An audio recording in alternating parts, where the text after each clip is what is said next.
Quando se começa dentro da religião, muito provavelmente você vai acabar cometendo alguns erros. E hoje eu trago os 3 principais erros. O primeiro deles vai ser o culto ao prazer. O culto ao prazer é basicamente um culto ao prazer não físico.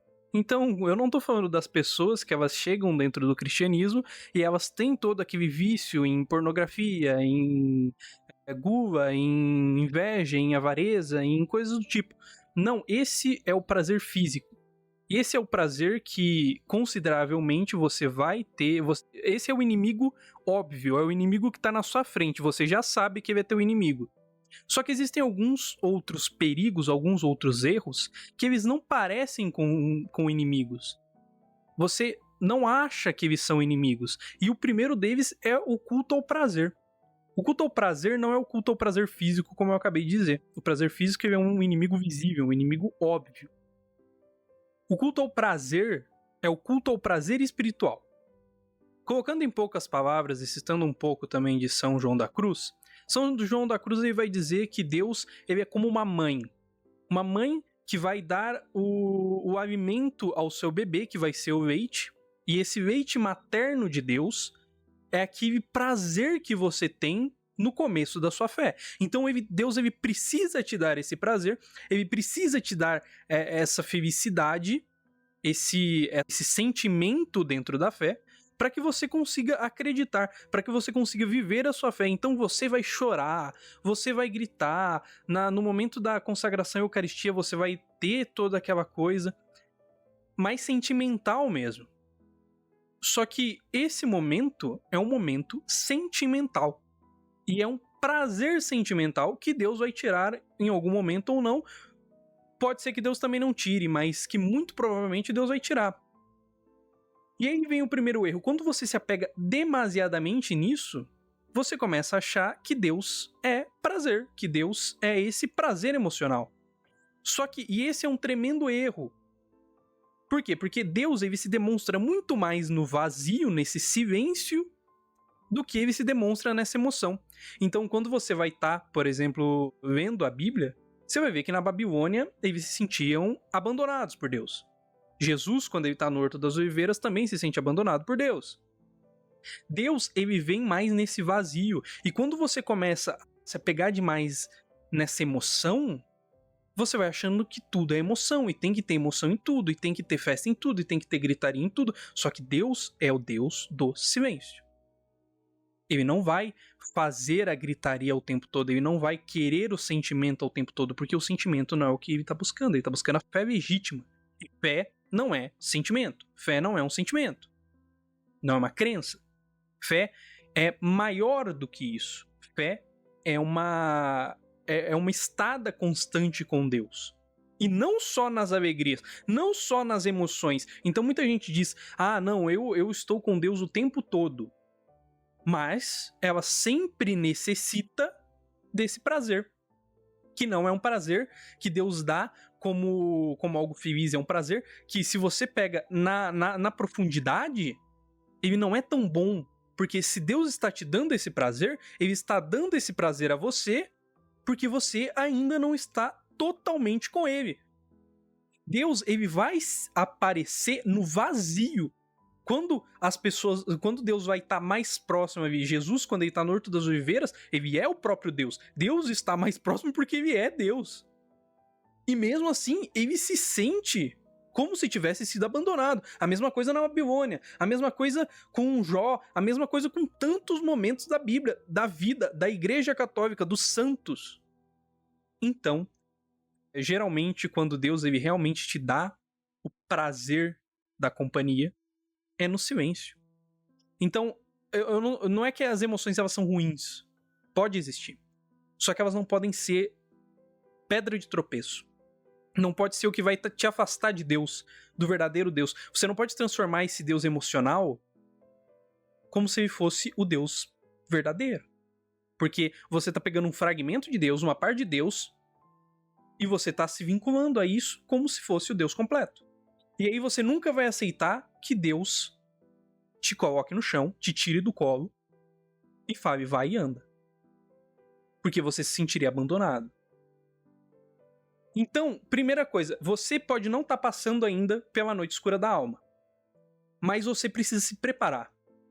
Porque no momento em que Deus falar assim, não, agora você vai ter que caminhar com suas próprias pernas, você tem que estar preparado. Então, não se vincule muito às emoções. Elas são boas inicialmente como pontapé inicial. Agora, você tem que chegar um momento em que você vai ter que andar com seus próprios pés.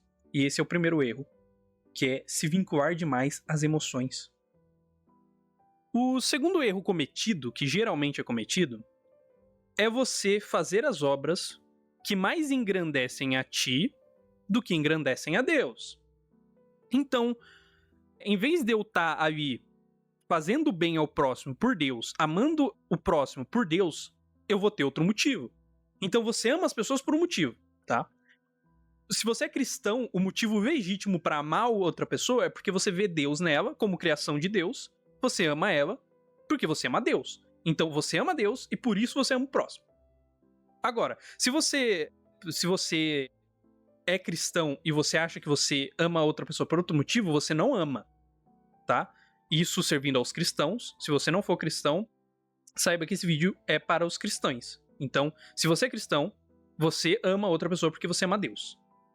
E continuando nesse ponto de raciocínio, se você ajuda, tudo que você faz tem que ser por Deus, inclusive ajudar as outras pessoas. Então, você vai ter alguns motivos para ajudar as outras pessoas se você for cristão. Primeiro deles, você vai ajudar aquela outra pessoa sabendo que essa ajuda não é o que vai salvar a vida daquela outra pessoa. Pode ajudar, mas não vai salvar. Então você vai dar um prato de comida para uma pessoa, você sabe que no dia seguinte, essa pessoa muito provavelmente vai estar passando fome de novo. Então, você vai, toda quinta-feira você vai dar uma marmita pro morador de rua. Tá, certo, bonito, vindo.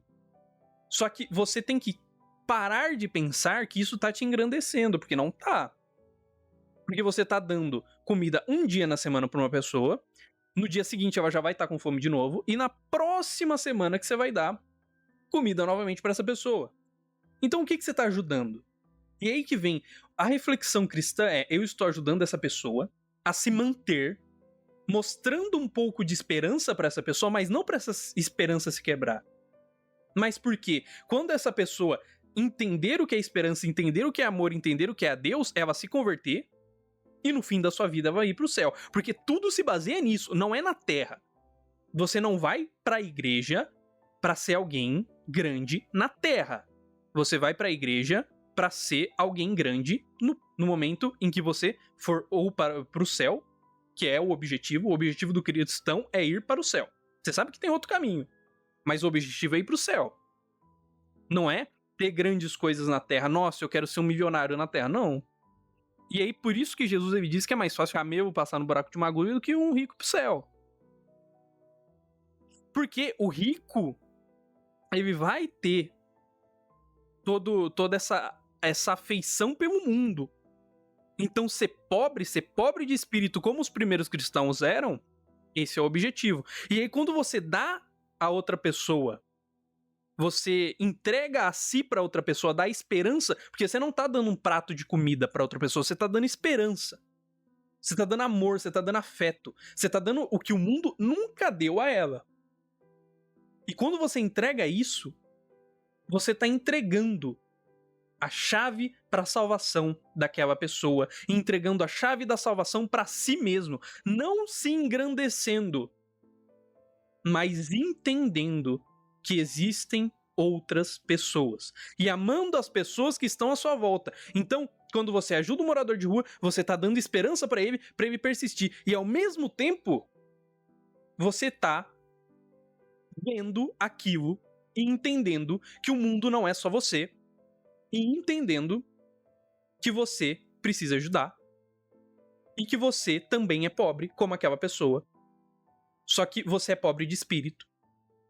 E eu não tô falando pra você abandonar tudo que você tem, mas eu tô falando que você precisa olhar pra aquelas pessoas e estar naquele meio.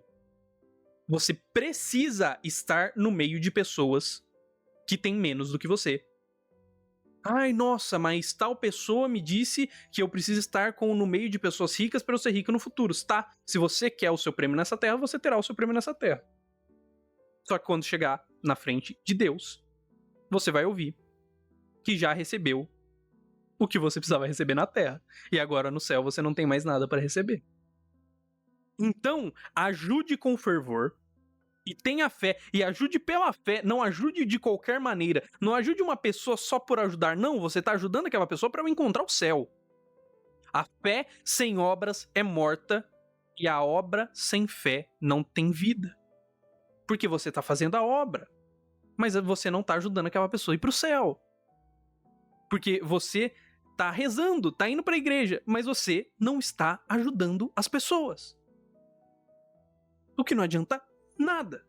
Então, o primeiro e o segundo erro é se importar demais com o físico das outras pessoas, se importar demais em se engrandecer ajudando aquelas pessoas, do que engrandecer a Cristo levando as pessoas à salvação. Então, ou você tem muita fé e fica indo só pra igreja, muita fé entre aspas, porque fé sem obras não é fé. E você fica indo pra igreja, nossa, olha como eu tenho fé, e não ajuda as pessoas, ou você fica ajudando as pessoas, nossa, e tudo mais, e chega na igreja e você não respeita o que tá na tua frente.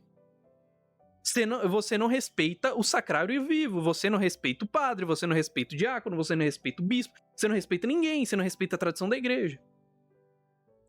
E aí, você não respeita a tradição da igreja, ou você vai se importar tanto com as outras pessoas que você não vai respeitar a tradição da igreja, ou você vai respeitar tanto, ou dizer respeitar tanto a tradição da igreja, que você não vai se importar com as outras pessoas.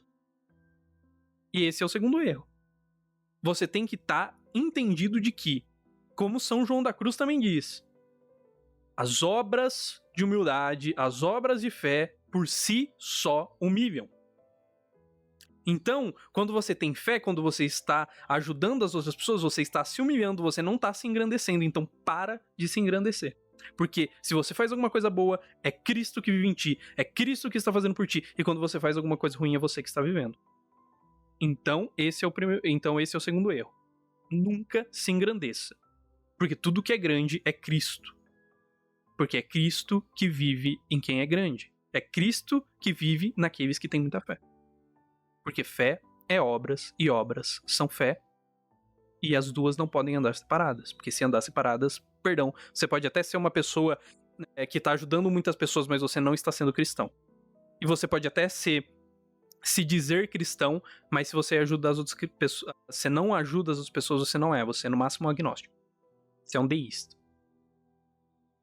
Então, você precisa ter as obras e a fé. Ajudar as outras pessoas. Não só ficar parado vendo o mundo e não só ajudar as pessoas e não ver a fé. Esse é o segundo erro. Por fim, o terceiro erro, que eu acho que talvez seja o que mais acontece, né? Os outros dois eles acontecem também uma porcentagem muito grande, tá? Eu acho que todos esses aqui, pelo menos 50% de todo mundo que entrou dentro da igreja, que entra dentro do cristianismo, dentro do catolicismo, eles cometem esses erros. Mas esse talvez seja o mais dramático. Quer entender que a democracia é dos vivos e dos mortos. E esse talvez seja o mais difícil de compreender, tá? O Chesterton vai falar que a tradição é a democracia dos mortos. Só que a democracia dos mortos, você está trazendo a democracia para as pessoas que já faleceram. Então, as pessoas da tradição, as pessoas antigas, você está trazendo as opiniões delas, os feitos delas, as ações delas para os dias de hoje, porque eles que construíram os dias de hoje, então eles têm o direito de poder opinar. Só que aí, por muitas vezes, você vai cometer um desses dois erros dentro desse erro principal, que é o terceiro. Primeiro, você vai dar muito ênfase à democracia das pessoas da atualidade e esquecer que muitas pessoas se sacrificaram e morreram para que você estivesse aqui. Ou você vai dar tanto ênfase para as pessoas da antiguidade que você vai esquecer que as pessoas que estão aqui que vão construir o próximo futuro. E aí a gente vai começar a ter algumas organizações que elas vão começar a ficar muito problemáticas com isso. Porque se você não entende que a tradição ela lutou contra dezenas de inimigos, heresias e etc. E trouxe como vencer, um manual de como vencer todas essas, e você esquecer, elas vão voltar. É tipo, acabamos com... A gente descobriu como acabar com uma praga. Não, mas vamos esquecer isso daí. Quando a praga voltar, se tiver algum resquício da praga existente, quando ela voltar, se você esquecer esse documento, você não vai saber como combater. Então você precisa saber como combater as heresias, os erros já cometidos anteriormente. Ótimo, tradição nos traz isso. Nos traz a capacidade de ter esse manual. Só que aí, você também vai precisar, terá a necessidade de ter novas coisas, porque vão aparecer novos inimigos. Então, existem os inimigos antigos, os monstros antigos já foram combatidos, agora terão novos. E você precisará combater esses novos inimigos. E por isso você terá que criar novas armas contra esses novos inimigos. Então, na época de São Tomás de Aquino, não existia o capitalismo da forma que existe hoje. Na época de São Tomás de Aquino, não existia o comunismo da forma que existe hoje. Não tinham esses inimigos. Por isso, vamos precisar de novas armas para combater. Ainda que sejam baseadas nas armas anteriores. Então, o que é a ortodoxia na realidade? Né? A ortodoxia, ou se você quiser pegar também, o Bento XVI, ele tinha toda essa coisa da hermenêutica da continuidade.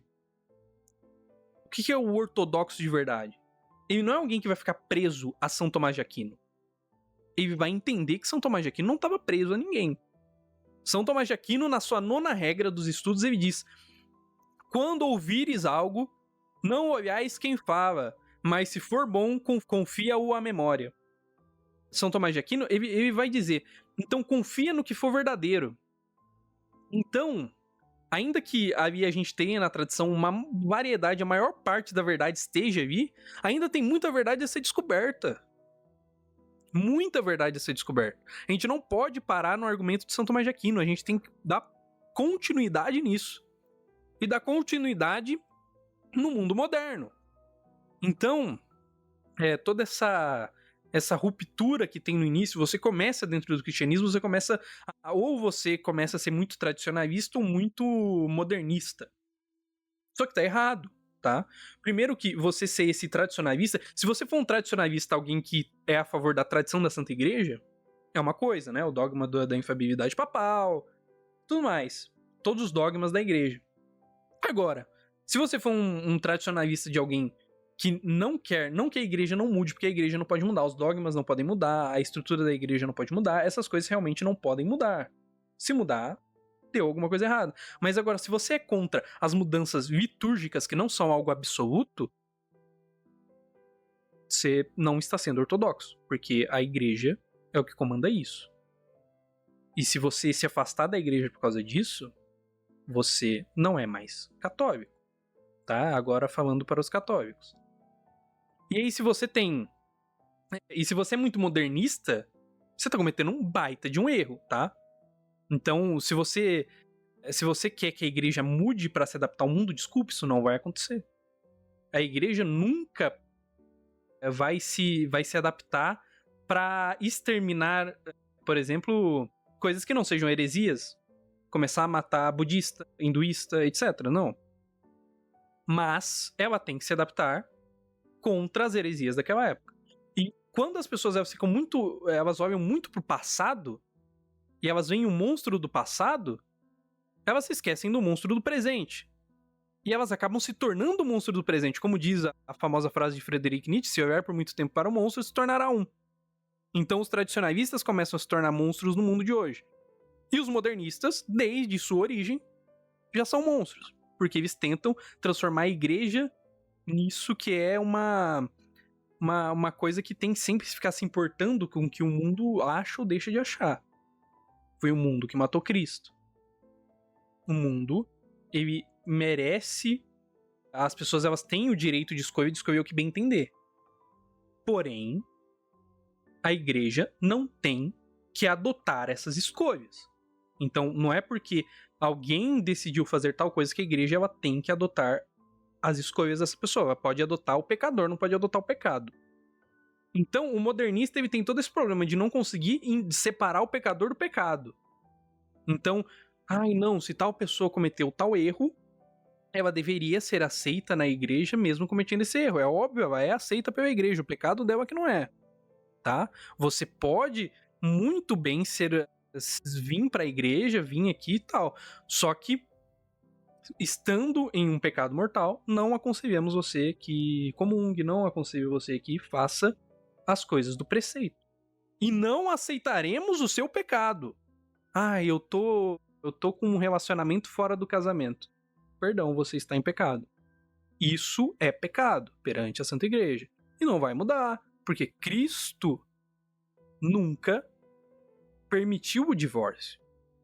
Tá lá, tá escrito, Cristo falou. Então, o problema do modernista é que ele quer trazer os pecados para dentro da igreja, quer trazer esses erros para dentro da igreja, e o lado ruim ali do tradicionalista, do ponto de vista de alguém que é não retrógrado, porque se fosse retrógrado ele ia querer voltar à santidade da igreja, os princípios ali de Cristo. Então, se você retrocede, você vai chegando em São Francisco de Assis, São Tomás de Aquino, pessoas que abandonaram a ascequese e tudo mais, você vai chegando em Cristo. Então, se fosse retrógrado, tava bom. Mas são pessoas que se agarram a partes específicas da liturgia e esquecem todo o resto. Então, isso não pode acontecer. Nem o tradicionalista, que hoje em dia se usa, né, esse termo de tradicionalista, que as pessoas adotaram esse termo, do ponto de vista de alguém que se apega a pontos específicos da liturgia de um tempo específico. E pessoas que querem que a liturgia mude totalmente para adotar medidas que ajudem a um pequeno grupo de pessoas e que essas medidas mudem as coisas que estão dentro da igreja. Não, isso não vai acontecer. Então, ambos os dois estão errados, porque ambos os dois vão estar indo contra a igreja. Então, tome muito cuidado se você estiver iniciando a não ir contra a igreja por causa dos seus achismos, por causa das suas opiniões e por causa de coisas que você acha que seriam boas. Sendo que, para começo de conversa, né, a gente não teria tendo essa conversa se fosse numa época boa de teologia. Porque a teologia, ela anda tendo uma decadência muito grande.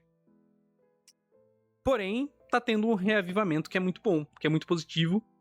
Então esses foram os 3 grandes erros. E tudo que eu tenho para falar para vocês é: você não sabe nada sobre física.